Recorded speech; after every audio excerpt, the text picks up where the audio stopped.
Okay, let's dive right into this. Welcome to today's Explainer, where we're going to unpack some absolutely vital, literally life-saving information.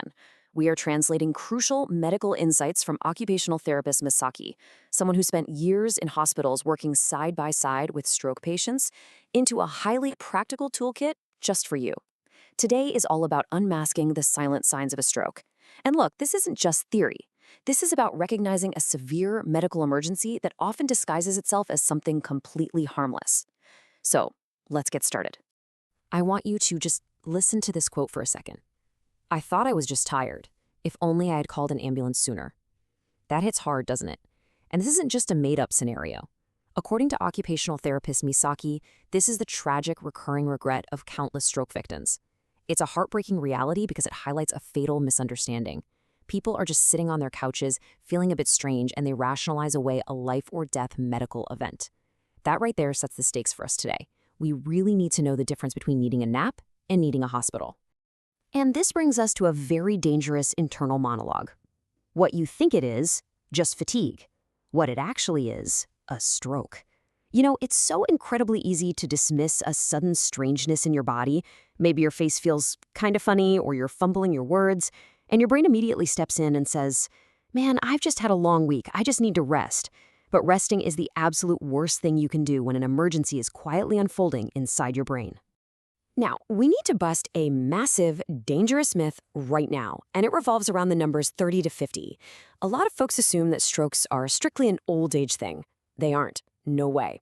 Strokes frequently strike people in their 30s, 40s, and 50s. If you're in that age bracket, you're not immune, and brushing off symptoms because you think you're too young for a stroke, that can be a fatal error. So here's our roadmap for this explainer. 1. More than just fatigue. 2. 3 types of strokes.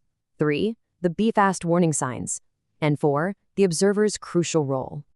Let's jump into section 1, more than just fatigue. You see, a stroke is not some gradual wearing down. It's a sudden, catastrophic event. Over in the medical world, they have a saying, time is brain. And it's a literal race.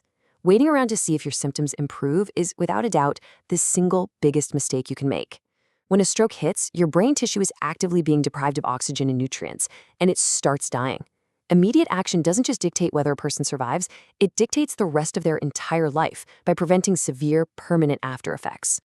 Moving right along to section 2, 3 types of strokes. So what is actually happening inside the head? Let's break down the mechanics here. We've got 3 distinct events. First up, a cerebral infarction. Think of this as a clogged vessel in the brain, which often leads to paralysis or speech issues. Second, a cerebral hemorrhage. Now, instead of a clog, this is a burst vessel, resulting in sudden headaches and impaired consciousness. And third, the subarachnoid hemorrhage. This is typically a burst aneurysm, and the hallmark sign here is super vivid. It's often described as a sudden, intense headache that literally feels like being hit by a bat. Notice how some strokes mess with motor skills while others hit you with massive, sudden pain. But we also absolutely have to talk about the transient ischemic attack, or TIA. This one is incredibly deceptive. With a TIA, you might actually experience stroke symptoms, but then, poof, within a few minutes, they completely disappear. You might think, oh, phew, I'm fine, it went away. Do not be fooled. This is a massive, glaring warning sign. If you ignore a TIA just because the symptoms vanished, you are leaving yourself wide open for a full-blown cerebral infarction right after. Let's get into section 3, the Be Fast warning signs. This is your action tooltip. Okay, if you remember absolutely nothing else today, lock this into your memory so you can spot danger in real time. It's a brilliant, easy-to-remember acronym, Be Fast. 6 crucial checkpoints. B for balance, E for eyes, F for face, A for arms, S for speech, and T for time. We're going to systematically walk through exactly what each of these looks like in everyday life. Starting off with the B and the E, balance and eyes. Basically, we're looking for a sudden loss of physical equilibrium. The person might get super dizzy out of nowhere, they might stumble, or just find themselves entirely unable to stand up straight. As for the eyes, the visual field gets all distorted. They might say things look blurry or they're seeing double, and very often this affects just one side of their vision. Next is F for face. This is honestly one of the most recognizable signs. You're looking for an unmistakable asymmetrical droop.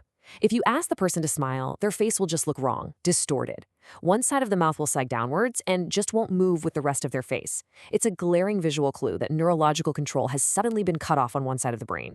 Now, A is for arms. And this is where we see what a stroke actually looks like in daily life. Because, it's not always a dramatic collapse.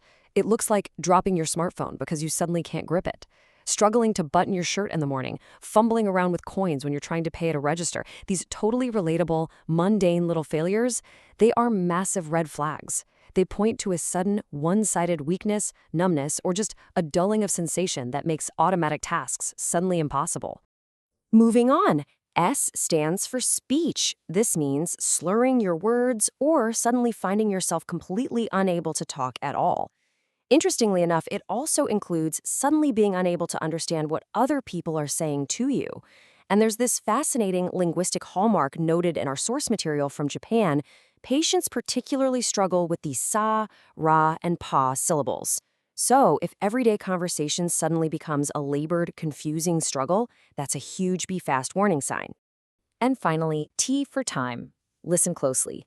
If even one of those previous be fast signs pops up, hesitation is deadly. You've got to call an ambulance immediately. But T also stands for something crucial you must do for the paramedics. Record the exact minute the symptoms started. Medical responders absolutely need that precise time to figure out which emergency treatments are safe and effective to use. Every single minute truly counts here. Which brings us to our final part. Section 4, the observer's crucial role. So we've talked a lot about the symptoms the patient feels, but we really need to shift our perspective now to the bystander, because this is where the biggest twist of this whole medical event happens. Think about this for a second. Who usually notices a stroke first? You'd naturally think it's the person experiencing it, right? I mean, they're the ones feeling the terrifying symptoms, but actually that leads us to the most dangerous part of a stroke. Here is the crucial takeaway. The hero is you. The patient rarely realizes they're having a stroke. Why?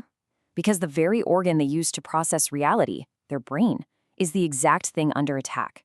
It actually tricks them into thinking they're just tired, that they just need to lie down for a minute.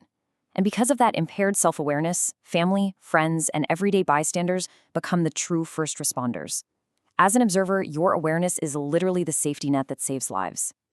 I'm going to leave you with this final, provocative thought today. If someone you love suddenly couldn't button their shirt or couldn't smile evenly today, would you wait or would you act? You've got the Be Fast toolkit now. You know the signs, you know the stakes, and you know for a fact that brushing it off as just fatigue is a gamble you cannot afford to take. Never hesitate in an emergency, share this knowledge, stay vigilant, and always be ready to make that call. Thanks so much for joining us on this explainer. We'll see you next time.